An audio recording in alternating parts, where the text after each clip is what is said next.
सभी साथियों को नमस्कार। पिछले लेक्चर में हमने wave equation for lossy medium के लिए ड्राइव करी थी, जो कि इस प्रकार थी। आज हम इस लेक्चर में एक नई क्वांटिटी के बारे में वेव इक्वेशन ड्राइव करेंगे, जिसे हम प्लेन वेव कहते हैं। और इसका भी हम स्टडी सबसे पहले फ्री स्पेस केस में पढ़ेंगे। जैसा हमने वेव इक्वेशन निकाली थी फ्री स्पेस केस के अंदर, जहां पर हमने चार्ज फ्री रीजन तथा कंडक्टिव फ्री रीजन मतलब सिग्मा की वैल्यू हमने 0 मानी थी। तो सबसे पहले आज हम इस लेक्चर में जानना चाहेंगे what is the plane wave. तो प्लेन वेव के लिए हम किसे प्लेन वेव कहेंगे, इसके लिए हम एक एग्जांपल से समझेंगे। Let us suppose we have a source, मतलब हमारे पास एक सोर्स है। ये कुछ भी हो सकता है, लाइट सोर्स भी हो सकता है। जैसे आप लोग क्लास 12th में पढ़ते हैं, ऑप्टिक्स के अंदर लाइट सोर्स होता है और उससे कुछ तरंगे निकलती हैं जो माध्यम में आगे बढ़ती हैं। या कुछ आपका साउंड सोर्स हो सकता है जहाँ से कुछ ध्वनि तरंगे निकलती हैं। या फिर हमारा कुछ चार्ज है जहाँ पे चार्ज परिवर्तन हो रहा है, फ्लक्स का चेंज हो रहा है, और कुछ इलेक्ट्रिक फील्ड या कुछ मैग्नेटिक फील्ड या किसी भी प्रकार की कोई फील्ड इससे निकल रही है, मतलब कुछ वेव निकल रही है। तो वो वेव किस प्रकार की होंगी, इसको समझने के लिए इसको समझने के लिए हमने ये सोर्स यहाँ पे लिया हुआ है। तो माना किसी क्षण इससे कुछ एक तरंग निकली, जिसका हम ये तरंग निकलेगी तो इससे हर दिशा में जाएगी। तो किसी क्षण मान लो ये तरंग यहाँ पर पहुंच गई है, किसी क्षण पहुंची है, तो इसको हम एक तरंगाग्र बोलते थे। क्लास 12th में हमने पढ़ा था तरंगाग्र, स्पेरिकल, जो माध्यम में आगे बढ़ता है। तो ये तरंगाग्र की क्या विशेषता रहती थी कि इसके हर बिंदु पर, मतलब किसी भी बिंदु पे जाएं, ये इससे समान दूरी पे है, समान त्रिज्या पे है, तो इसके हर एक बिंदु पर जो भी मान होगा जिस राशि का, सपोज मान लो ये इलेक्ट्रिक फील्ड निकल रही थी, तो यहाँ पर जो इलेक्ट्रिक फील्ड का मान होगा वो समान होगा। और इनके ऊपर, इसके प्रत्येक बिंदु पर उनकी क्या होगा, उनका फेज भी समान होगा। फेज का मतलब है, मान लो सपोज इलेक्ट्रिक फील्ड अगर इस दिशा में पॉइंट आउट कर रहा है वेक्टर, तो हर दिशा में इसी दिशा में पॉइंट आउट कर रहा है। ऐसा नहीं है कि किसी तरफ इस दिशा में या किसी बिंदु पे इस दिशा में, ऐसा नहीं होगा। हर बिंदु पर क्या होगा, वह समान डायरेक्शन में हो, तो उसको हम सेम फेज बोलेंगे, मतलब समान फेज में बोलेंगे। ठीक है। और इसका एम्पलीट्यूड भी इस पे समान है, तो यह एक उसका क्या हो गया, तरंगाग्र हो गया। अब यह समय के साथ साथ स्पेस में आगे की तरफ गति करेगा। ये शुरुआत कहां से हुई थी, t इज इक्वल टू 0 पर ये सोर्स से निकला था। t इज इक्वल टू 0 समय पर ये सोर्स से निकला था, और कुछ क्षण बाद ये कहां पहुंचेगा, देखिए ऐसे यहां से निकला, फिर यहां पहुंच गया, फिर यहां। इसको और अच्छे से समझने के लिए हम देखते हैं। देखिए ये ऐसे आगे बढ़ रहा है माध्यम में, और आगे बढ़ रहा है। जैसे जैसे ये माध्यम में आगे बढ़ रहा है, ये बड़ा होता जा रहा है। इसको मैंने पूरा नहीं दिखाया क्योंकि मेरे पास जगह कम थी, तो ये आगे बढ़ता जा रहा है।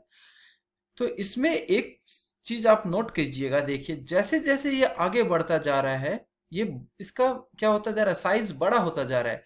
तो अगर मैं इसके किसी छोटे से भाग को लूं, मान लो इसको मैंने इस भाग को लिया, तो यहां देखिए पहले जब ये शुरू में जब पास में था, जब ये सोर्स के निकट था, तब इसका शेप कैसा था, इसका शेप एक स्पेरिकल था। ठीक है, मतलब ये 3 डायमेंशनल में है ना, जैसा एक्स वाई में चल रहा है वैसा ही जेड में भी होगा, हर दिशा में होगा, त्रिविम के अंदर होगा। तो ये इसलिए मैंने स्पेरिकल कहा है, ना कि मैंने सर्किल कहा है, ये स्पेरिकल होगा। ठीक है।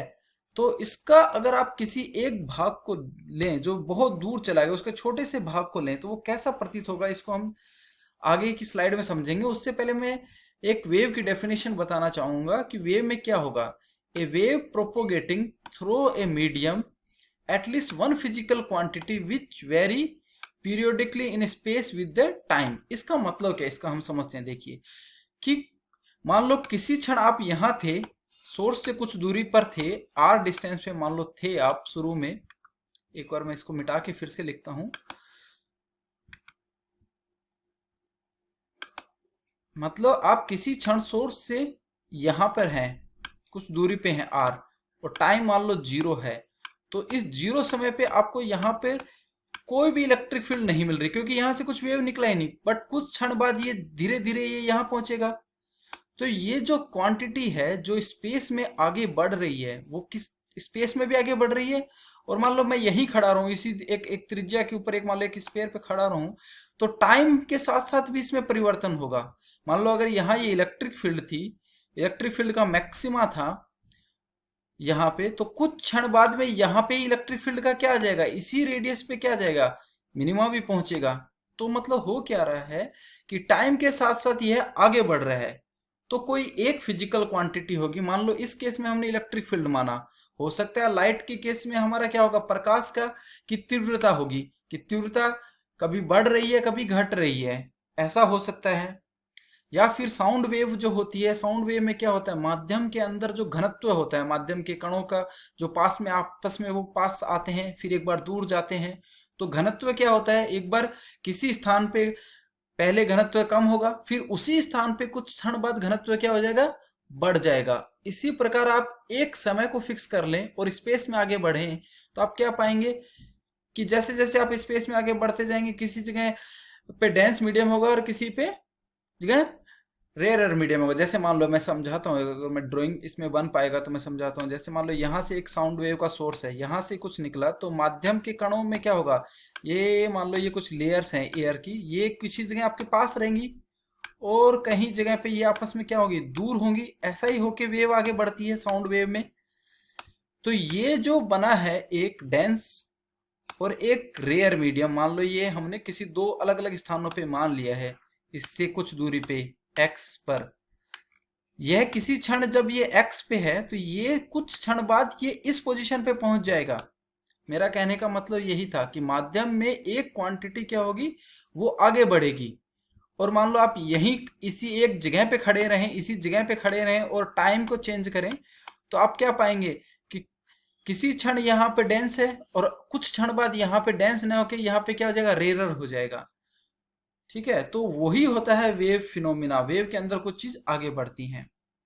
अब चलते हैं हम हमारे मूल टॉपिक के ऊपर, जिसपे हम बात कर रहे थे प्लेन वेव के अंदर। तो हम क्या करते हैं, इस जो स्फेरिकल वेव फ्रंट था, बहुत दूर जाने पर इसका कुछ एक छोटा सा भाग अगर हम देखें तो ये किस प्रकार दिखेगा, ये अगली स्लाइड में मैंने दिखाया है।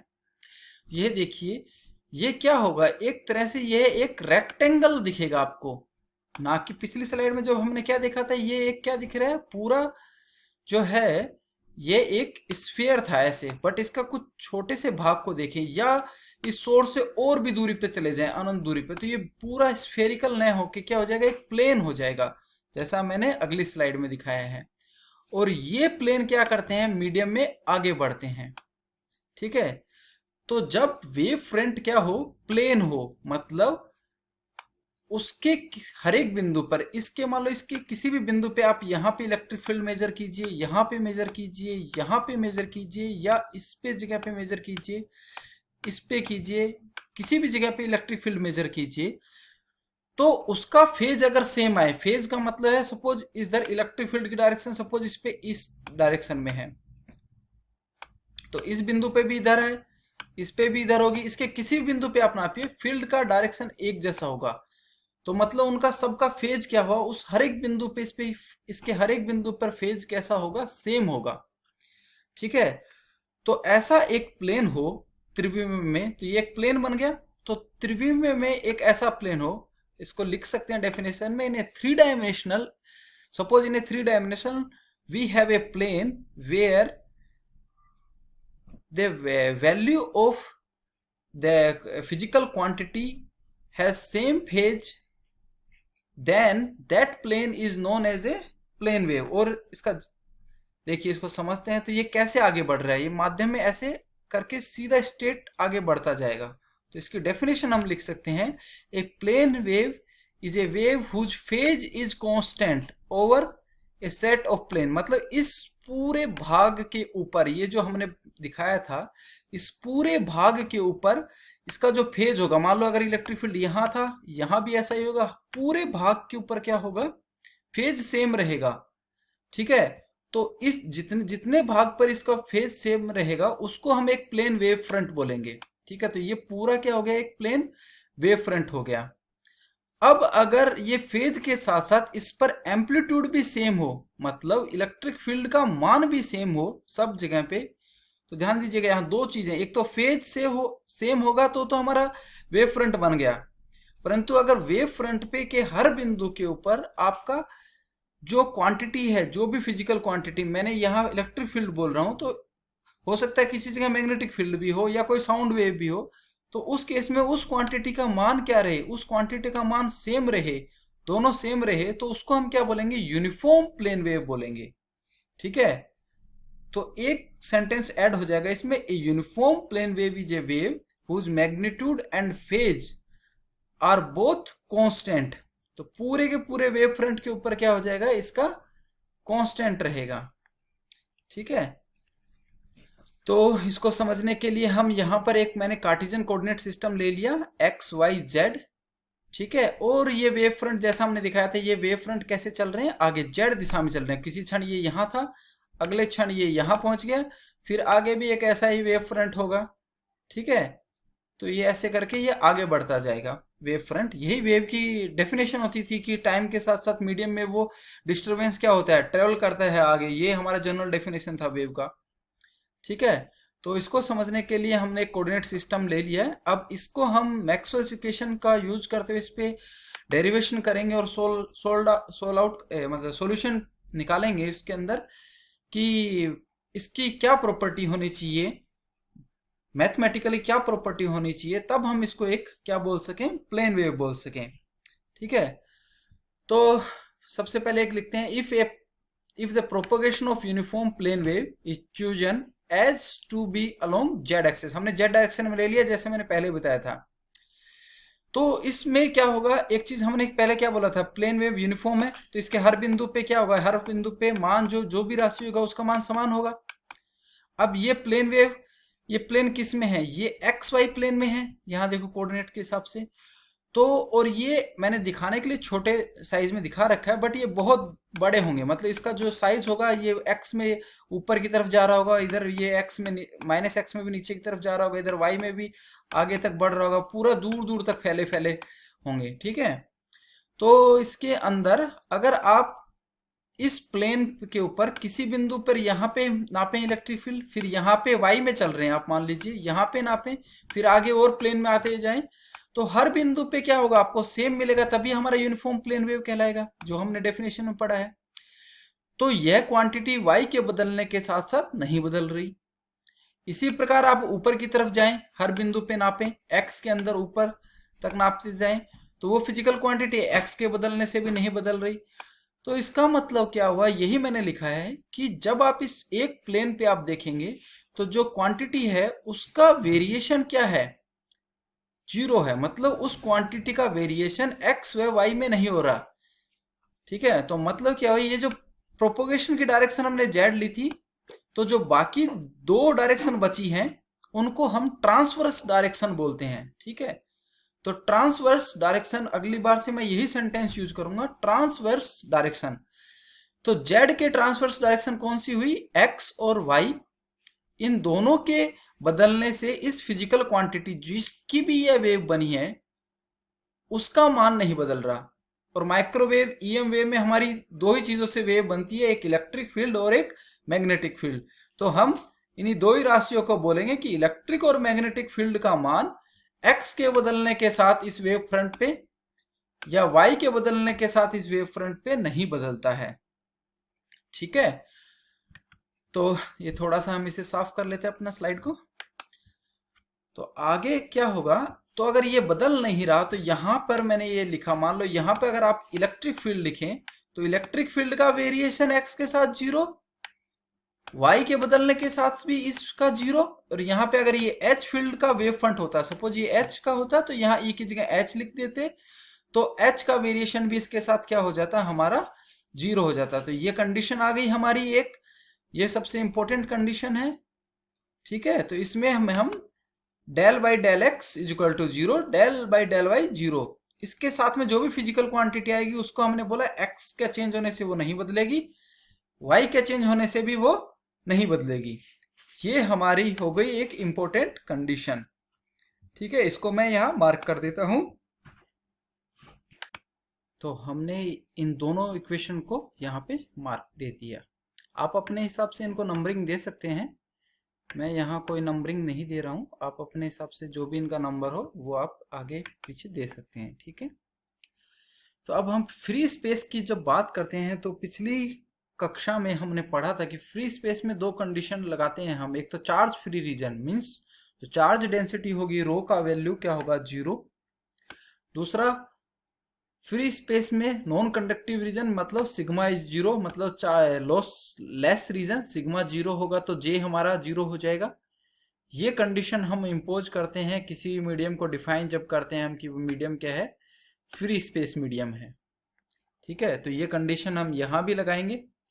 तो अब हम हमारा शुरुआत में हम फ्री स्पेस के लिए प्लेन वेव का कैसे प्रोपगेशन होगा उसका सॉल्यूशन प्राप्त करने के लिए हमने जो पिछली कक्षा में वेव इक्वेशन निकाली थी फ्री स्पेस केस के लिए, जो इलेक्ट्रिक फील्ड के लिए वेव इक्वेशन हमने ये ड्राइव करी थी, इसका डेरिवेशन आपको देखना है तो पीछे के मेरे वीडियो में देख सकते हैं, जिसमें हमने डिटेल से समझाया था कि ये इक्वेशन कैसे आती है मैक्सवेल्स इक्वेशन के जरिए।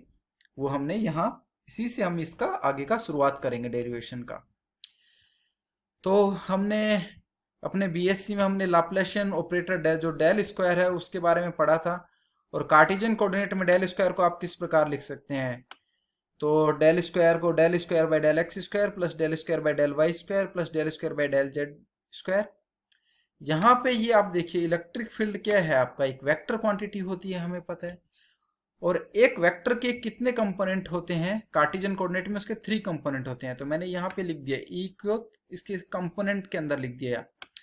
यहाँ पे ax बेसिकली एकांक सदिश है मीन्स यूनिट वेक्टर है in x direction, ay is unit vector into y direction, az is unit vector into z direction, और ex ey ez are field के कंपोनेंट हैं किसमें, x दिशा में, y दिशा में और z दिशा में। तो अब ये जो डेल स्क्वायर का मान हम यहां रखेंगे, ई का मान यहां रखेंगे और आगे का कैलकुलेशन हम करेंगे। तो पीछे की स्लाइड में जैसा हमने बताया था डेल स्क्वायर ये होता है, तो इन दोनों का मान जो हमने लिखा था पिछली स्लाइड में उसको हम इस इक्वेशन में पुट करते हैं। तो इस इक्वेशन में जब आप पुट करते हैं तो यहाँ देखिए इक्वेशन कैसे बनेगी। फर्स्ट जब आप इसको सबसे पहले आपका ये जो डेल स्क्वायर के साथ सबसे पहले क्या मल्टीप्लाई होगा, ई का मल्टीप्लाई होगा।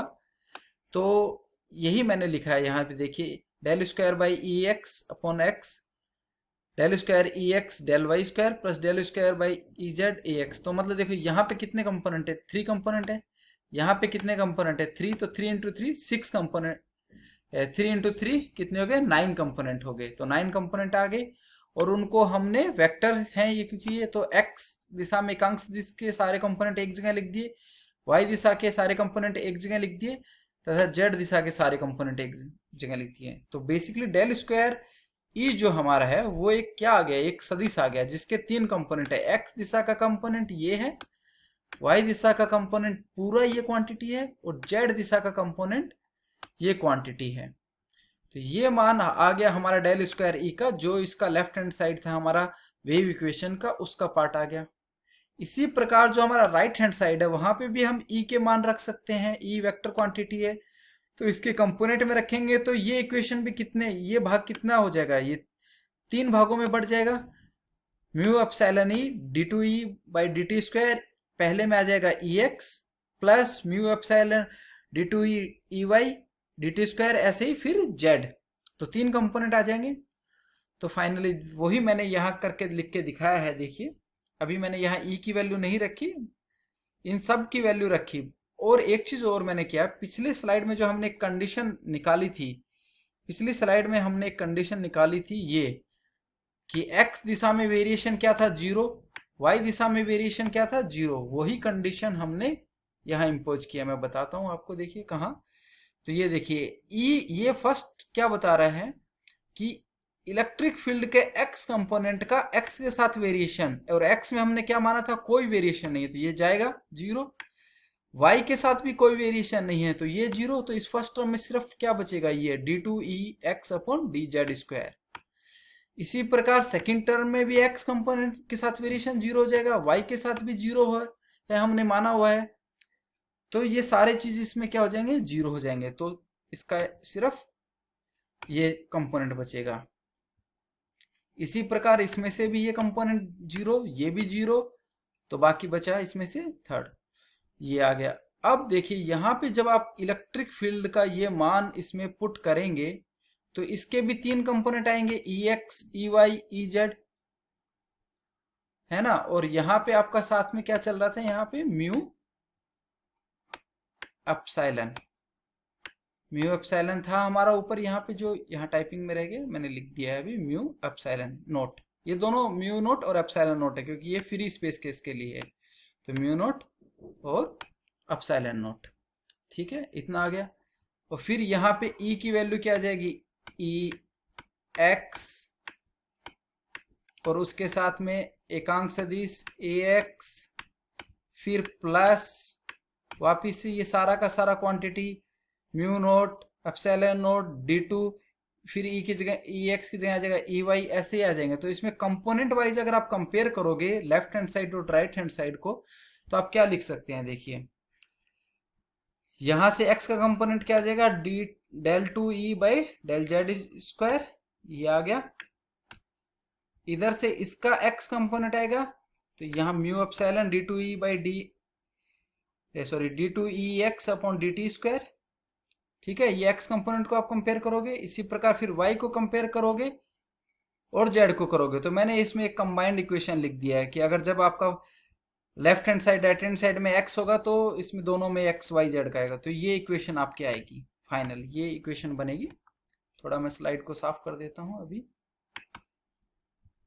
अगर किसी को कुछ समझ में नहीं आया तो वो कमेंट करे, मैं उसको इसके बारे में और डिटेल से बता दूंगा। बेसिकली हमने यहाँ क्या किया, इलेक्ट्रिक फील्ड के दोनों इसके कंपोनेंट में लिख दिया, लेफ्ट हैंड साइड को भी कंपोनेंट में लिख दिया, राइट हैंड साइड को भी कंपोनेंट में लिख दिया है, और उनको कंपेयर कर लिया आपस में। तो यहाँ पे म्यू नोट और एप्सिलॉन नोट साथ में चल रहे हैं, ठीक है। तो फाइनल हमारा ये इक्वेशन आ गया, एक जनरल इक्वेशन आ गया, ठीक है। अब आगे यही जनरल इक्वेशन को मैंने फिर से लिखा है इस स्लाइड के ऊपर, जो पीछे हमने निकाला था। अब हमारा मैक्सवेल्स का फर्स्ट इक्वेशन जो चार्ज फ्री रीजन के अंदर क्या हो जाएगा, del dot sorry divergence of E is equal to zero. क्यों, बिकॉज द रो की वैल्यू हमने क्या मानी है फ्री स्पेस केस में, जीरो मानी है। ये होगा, तो इसको भी आप लिखेंगे, डेल को कार्टेशियन कोऑर्डिनेट में आप इस प्रकार लिख सकेंगे, इलेक्ट्रिक फील्ड को भी आप वेक्टर कंपोनेंट में लिखेंगे। तो इनका जो डॉट प्रोडक्ट लेंगे, और डॉट प्रोडक्ट लेने के साथ साथ आप कंडीशन लगाएंगे कि x डायरेक्शन में हमने प्लेन वेव में माना है कि x के साथ कोई वेरिएशन नहीं है, तो इसके साथ जो आएगा वो जीरो हो जाएगा, इसके साथ भी ये जीरो हो जाएगा, ठीक है। तो बाकी बचेगा क्या आपका, del E Z by del Z, और वो भी हमारा हमने यहाँ डाइवर्जेंस ऑफ ई किसके बराबर माना हुआ है, जीरो। तो आपका क्या आ जाएगा, del E Z by del Z is equal to zero. ये कंडीशन हमें मिल गई, ठीक है। तो मतलब क्या हुआ, जेड कंपोनेंट के इलेक्ट्रिक फील्ड का जेड के सापेक्ष वेरिएशन क्या हो गया, जीरो। अब इसी का दोबारा आप डेरिवेटिव लेंगे डेल के साथ, तो जीरो का जीरो ही रहेगा। तो ये आ गया, ठीक है। यह बहुत एक इंपॉर्टेंट कंडीशन आ गई हमारी, और इस कंडीशन को हम कहाँ रखने वाले हैं, इस इक्वेशन में हम यूज करेंगे जब हम इसको z के सापेक्ष लेंगे। देखिए, तो z के रेस्पेक्ट में जब हम इस इक्वेशन को लिखते हैं तो ये किस प्रकार आ जाएगी, del two E E Z upon del Z square is equal to mu epsilon D two E Z by D T square. और यहां से हमने ये निकाला ही है, तो ये लेफ्ट साइड इसकी क्या हो जाएगी, जीरो। तो हम फाइनल इक्वेशन को क्या लिख सकेंगे, फाइनल हमारा इक्वेशन आ गया D two E Z by D T square is equal to zero. मतलब इलेक्ट्रिक फील्ड का जेड कंपोनेंट का second derivative with respect to time क्या है, जीरो है, ठीक है। तो टाइम के साथ क्या हो रहा है, वो जीरो हो रहा है। तो मैं स्लाइड थोड़ा साफ कर देता हूं, जिसको भी नोट डाउन करना है तो वो वीडियो पॉज करके इसको नोट डाउन कर सकता है, ठीक है। और अपने हिसाब से इक्वेशन का मार्किंग कर सकता है और लिख सकता है by putting equation 2 into 1 3 like this. इस तरह की लैंग्वेज यूज करके आप अपने हिसाब से इक्वेशन का मार्किंग करके लिख सकते हैं, ठीक है। बाकी मैंने समझा दिया है कि किस इक्वेशन में क्या पुट किया जा रहा है, ठीक है, तो अब हमारा मेन जो टारगेट रहेगा इस इक्वेशन को सोल्व करके इलेक्ट्रिक फील्ड के जेड कंपोनेंट का मान निकालना। ठीक है, तो इसको निकालने के लिए देखिए हमारा ये आया था इक्वेशन, तो इसका आप टाइम के सापेक्ष इंटीग्रेशन करेंगे, तो एक इंटीग्रेशन करेंगे तो आपका इजेड क्या आ जाएगा, इजेड, एक बार इंटीग्रेशन करेंगे तो del E Z by del T is equal to आपका सम कांस्टेंट, जीरो का इंटीग्रेशन क्या आएगा, कांस्टेंट ए। दोबारा इंटीग्रेशन करेंगे तो आपको ये इक्वेशन मिल जाएगी, दोबारा इक्वेशन करेंगे तो इजेड ए, ये कांस्टेंट हमने लिखा था, इसके साथ एक क्या लग जाएगा, टी लग जाएगा बाद में, प्लस एक दूसरा कांस्टेंट आ जाएगा जिसको हमने क्या लिखा है, बी। तो ये वैल्यू हमने किसकी आ जाएगी हमारे पास, जब इसको हम दोबारा क्या करेंगे, इंटीग्रेट करेंगे। ठीक है, तो दोबारा जब हम इंटीग्रेट करेंगे तो हमें इलेक्ट्रिक फील्ड के जेड कंपोनेंट का मान मिल गया, ये इक्वेशन हमें प्राप्त हो गई। अब इस इक्वेशन का क्या फिजिकल सिग्निफिकेंस है ये जरा हम देखते हैं। तो ये इक्वेशन हमें क्या बता रही है, देखिए ध्यान से, कि इलेक्ट्रिक फील्ड टाइम पे डिपेंड कर रही है और ये दो कांस्टेंट निर्धारित करेंगे कि इसका मान किस प्रकार होना चाहिए। तो अभी यही हमें निकालना था, मेन उद्देश्य यही था हमारा कि इलेक्ट्रिक फील्ड का जेड कंपोनेंट क्या होगा। तो इसको समझिए, अगर हम अज्यूम करें कि ए और बी दोनों कांस्टेंट क्या है, नॉन जीरो हैं, नॉन जीरो है बट कांस्टेंट है, मतलब वो चेंज नहीं होंगे, कुछ फिक्स वैल्यू है। तो इससे क्या हो गया कि आपका इलेक्ट्रिक फील्ड का जेड कंपोनेंट टाइम के क्या आ गया, डायरेक्टली प्रोपोर्शनल। मतलब जैसे जैसे टाइम बढ़ेगा, आप स्पेस में किसी भी जगह खड़े होगे और आप यहाँ पे फील्ड का एम्पलीट्यूड नापना चालू करेंगे तो आप क्या पाएंगे, कुछ क्षण पे कम वैल्यू मिलेगी, फिर और ज्यादा, फिर और ज्यादा, और ज्यादा बढ़ेगी। और उसको आप अगर ग्राफ से प्लॉट करेंगे, मान लो यहाँ पे आप टाइम एक्सेस ले लें और एक ग्राफ निकालेंगे, तो आपका क्या होगा, ई इलेक्ट्रिक फील्ड जेड का मान, ये स्ट्रेट लाइन आएगी। मुझसे यहाँ स्ट्रेट लाइन नहीं बन रही है क्योंकि मैं माउस से ये सब कर रहा हूँ, तो यहाँ पे बटे स्ट्रेट लाइन आएगी, मतलब इलेक्ट्रिक फील्ड बढ़ती जाएगी स्पेस में। जो हमारी वेव यहाँ से सोर्स से निकल रही थी और वेव आगे बढ़ रही थी, तो अगर आप किसी जगह यहाँ खड़े हो जाएंगे तो पहले कुछ कम वेव आएगी, फिर और ज्यादा आएगी, और ज्यादा आएगी, और हर समय वेव का जो जेड कंपोनेंट है वो बढ़ता जाएगा। जबकि वेव में ऐसा नहीं होता, वेव अपना क्या स्वरूप चेंज करे बिना आगे बढ़ती है, यही हमारी वेव की कैरेक्टरिस्टिक होती है। ठीक है, तो ए व बी दोनों नॉन जीरो नहीं हो सकते। अब सपोज मान लीजिए बी नॉन जीरो है, बी नॉन जीरो है, तो अब भी ये ऐसा ही रहेगा, ये इलेक्ट्रिक फील्ड का मान बढ़ता रहेगा। अगर आप मान लेते हैं कि ए जीरो है और बी नॉन जीरो है, मतलब बी जीरो नहीं है, तब आपके पास इलेक्ट्रिक फील्ड क्या आ जाएगा, एक कांस्टेंट वैल्यू आ जाएगी। बट हमारे पास वेव का क्या कैरेक्टरिस्टिक होता है, वेव का वैल्यू घटता है और बढ़ता है, मतलब चेंज होता है टाइम के साथ। पहले एक मैक्सिमा लेगा, फिर वापस से उसी पोजीशन पे उसका वेव क्या होगा, घटेगा। तो इसका मतलब हुआ कि दोनों ही ए और बी नॉन जीरो नहीं हो सकते। तो बेस्ट कंडीशन क्या होगी कि दोनों ही इसके लिए क्या होने चाहिए, ए व बी क्या होने चाहिए, जीरो होने चाहिए। ए व बी बोथ आर जीरो। अगर ए व बी बोथ आर जीरो हो जाएंगे तो आपका इलेक्ट्रिक फील्ड का जो जेड कंपोनेंट है वो क्या निकलेगा, इसका मतलब इलेक्ट्रिक फील्ड का जेड कंपोनेंट क्या हो गया, जीरो। यह देखिए क्या आया, हमने प्रोपगेशन में हमारा वेव फ्रंट किस डायरेक्शन में जा रहे थे, हमारे वेव फ्रंट जा रहे थे जेड डायरेक्शन में, ऐसे जेड डायरेक्शन हमने मानी थी। ठीक है, ये हमने इधर जेड दिशा मानी थी। तो जिस तरफ प्रोपगेशन होता है प्लेन वेव का, उस दिशा में वेव का कोई भी कंपोनेंट नहीं होता। देखिए इलेक्ट्रिक फील्ड का कंपोनेंट जेड क्या आ गया, जीरो आ गया। ठीक है, जीरो आ गया। तो हमारा पिछली जो हमने इक्वेशन निकाली थी ये, इसके अंदर क्या होगा, इसमें जेड के साथ कुछ भी कंपोनेंट नहीं आएगा। तो बचेगा क्या, यहां से जेड हट जाएगा, सिर्फ एक्स और वाई की दो इक्वेशन आएंगी, जिसको हमने यहां ये इक्वेशन दो हमने नोट डाउन करके लिखी हुई है। ठीक है, तो ये दो इक्वेशन आ गई हमारी प्लेन वेव की equation in the free space. तो उसमें इलेक्ट्रिक फील्ड का या तो एक्स दिशा में होगी या वाई दिशा में होगी। इसी प्रकार हम मैग्नेटिक फील्ड के लिए निकाल सकते हैं, ऐसी ही इक्वेशन आएगी। और उसमें भी अगर आप बाउंड्री कंडीशन सेम रिपीट करेंगे तो आपका एच जेड कंपोनेंट भी क्या आएगा, तो जिस प्रकार हमने इलेक्ट्रिक फील्ड का जेड कंपोनेंट हमें जो इसमें 0 मिल गया, उसी ये कैसे मिला, जब हमने वेव इक्वेशन, इलेक्ट्रिक फील्ड की जो वेव इक्वेशन थी उसको सोल्व किया। जो वेव इक्वेशन क्या थी हमारी, del square E is equal to mu epsilon del E by del T, उसको सोल्व करके हमने क्या निकाला, इलेक्ट्रिक फील्ड का हमारा जेड कंपोनेंट हमें 0 मिल गया। इसी प्रकार अगर आपके लिए होमवर्क है, आप अगर जो मैग्नेटिक फील्ड के लिए जो वेव इक्वेशन हमने पिछले कुछ लेक्चर्स में निकाली थी उसको सोल्व करेंगे प्लेन वेव के लिए, तो आप पाएंगे कि मैग्नेटिक फील्ड का जेड कंपोनेंट भी 0 आएगा।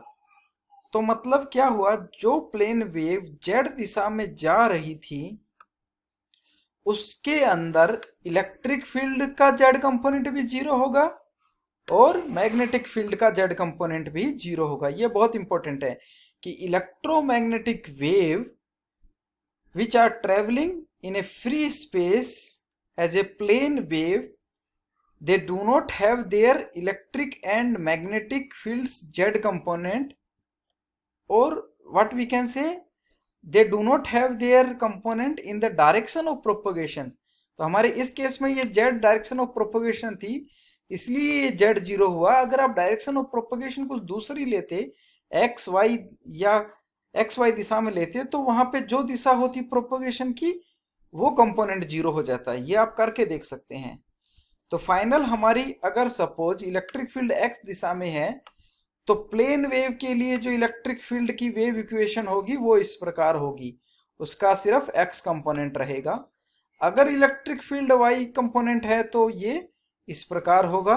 और इसी तरह की दो इक्वेशन आपको किसके लिए मिलेगी, मैग्नेटिक फील्ड की वेव इक्वेशन को सोल्व करने पे मिलेगी। वो आप खुद निकालिए। यहाँ ई की जगह एच आएगा, मैं आपको हिंट दे रहा हूँ, यहाँ पे एच आ जाएगा जब आप वेव इक्वेशन सोल्व करेंगे। किसके लिए, del square H is equal to mu epsilon. यहाँ लिख पाना थोड़ा मुश्किल है माउस से, तो आप आगे का वेव इक्वेशन देख लीजिएगा। तो उसको आप सोल्व करेंगे तो फाइनल आप इसी तक पहुंचेंगे। और बाउंड्री कंडीशन वही रहेगी कि एक्स दिशा में, वाई दिशा में आपका क्या रहेगा, उसका वेरिएशन 0 रहेगा।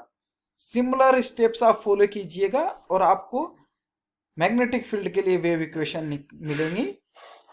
ठीक है, अगर नहीं होता है तो कमेंट करके बताइएगा, मैं नेक्स्ट लेक्चर में उसको भी निकला दूंगा, सोल्व करने का तरीका बता दूंगा कैसे आती हैं।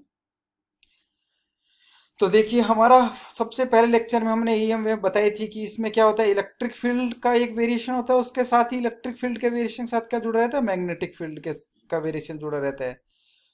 और अगर ये प्रोपोगेट कर रही है जेड डायरेक्शन में, जो हमने प्रोपोगेशन की डायरेक्शन ली है जेड, तो यहाँ पे अगर इलेक्ट्रिक फील्ड एक्स दिशा में है तो मैग्नेटिक फील्ड वाई दिशा में आ रही है। ये हमने शुरू में मान लिया था ऐसा। आगे के डेरिवेशन में हम ऐसा दिखाएंगे भी कि जब आप इलेक्ट्रिक फील्ड को एक्स में लेते हैं तो मैग्नेटिक फील्ड वाई डायरेक्शन में आएगी, और दोनों ही फील्ड जेड के क्या रहेंगी, परपेंडिकुलर। ठीक है, अगर आप यहाँ पे बी को आप ई ले लेते, यहाँ पे ई फील्ड ले लेते, मतलब ये जो ब्लू कलर है उसको आप इलेक्ट्रिक फील्ड दिखाते, तो ये रेड कलर आपका मैग्नेटिक फील्ड हो जाता।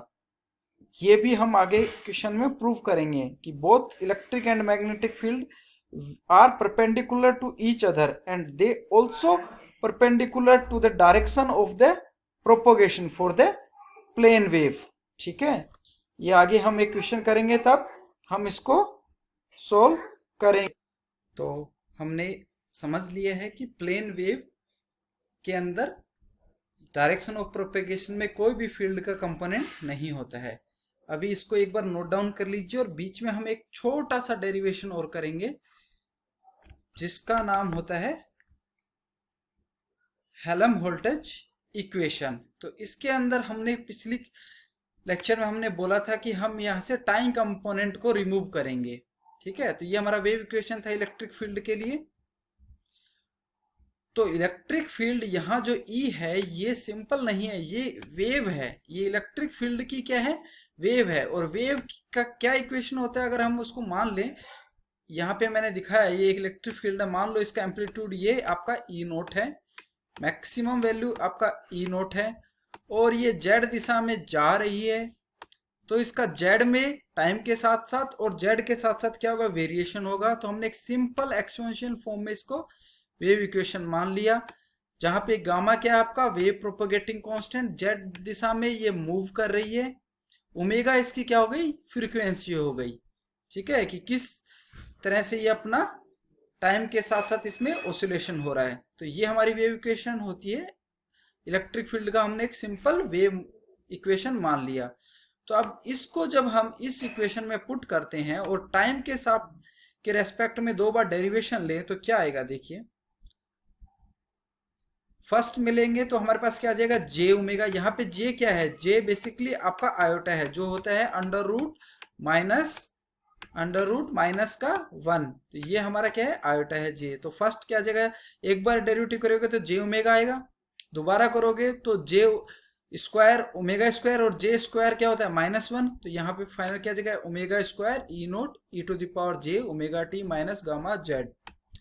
और ये हमने क्या माना था, ये पूरा का पूरा हमारा क्या था, इलेक्ट्रिक फील्ड।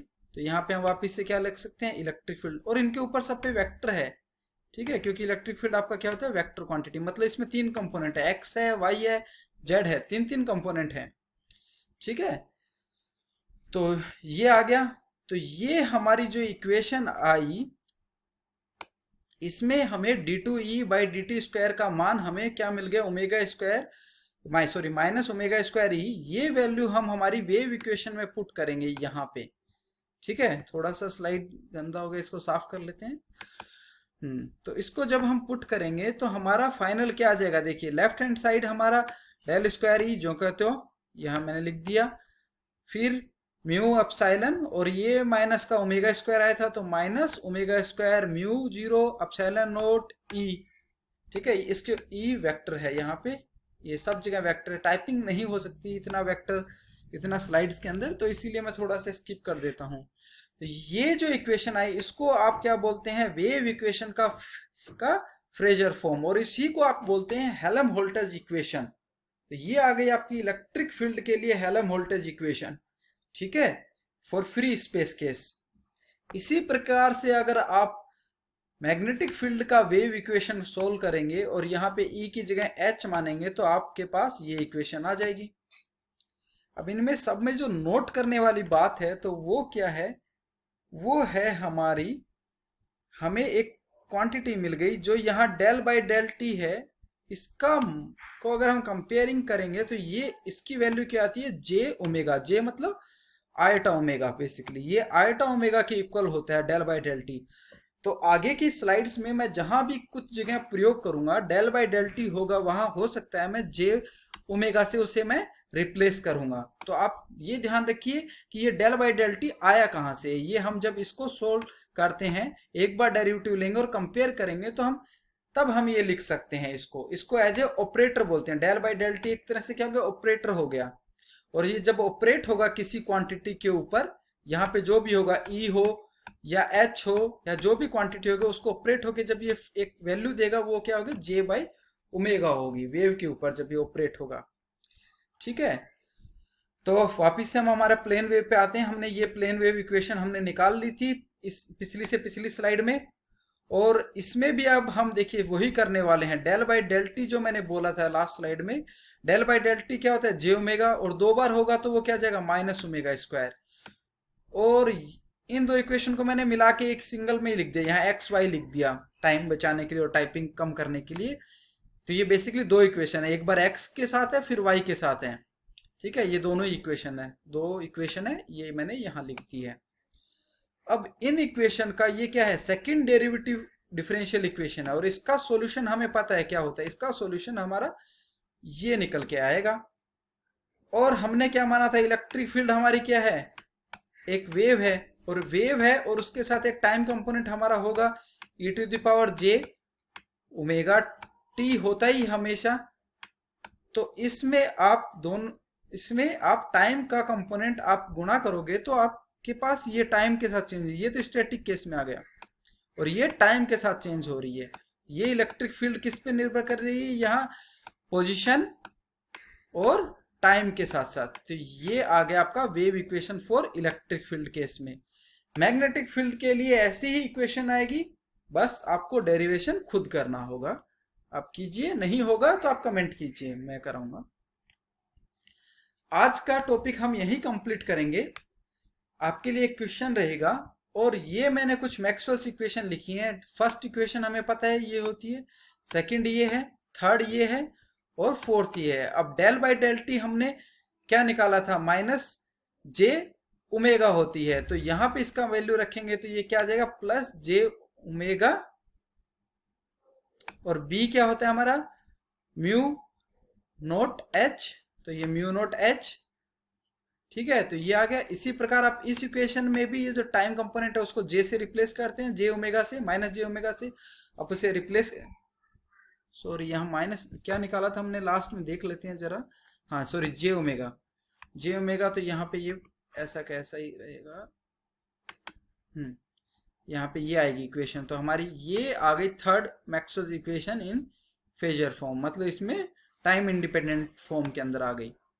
अब आपको प्रूव करना है ये question, calculate the wave impedance for free space plane wave and also prove that the electric field and magnetic field are perpendicular to each other, ठीक है। और आपको शुरुआत करनी होगी, आपको हिंट दे देता हूं, आपको यूज करना होगा ये मैक्सवेल्स इक्वेशन, और हो सकता है आपको ये इक्वेशन यूज करनी हो, और आपको कर्ल फॉर्म सॉल्व करना होगा इस प्रकार।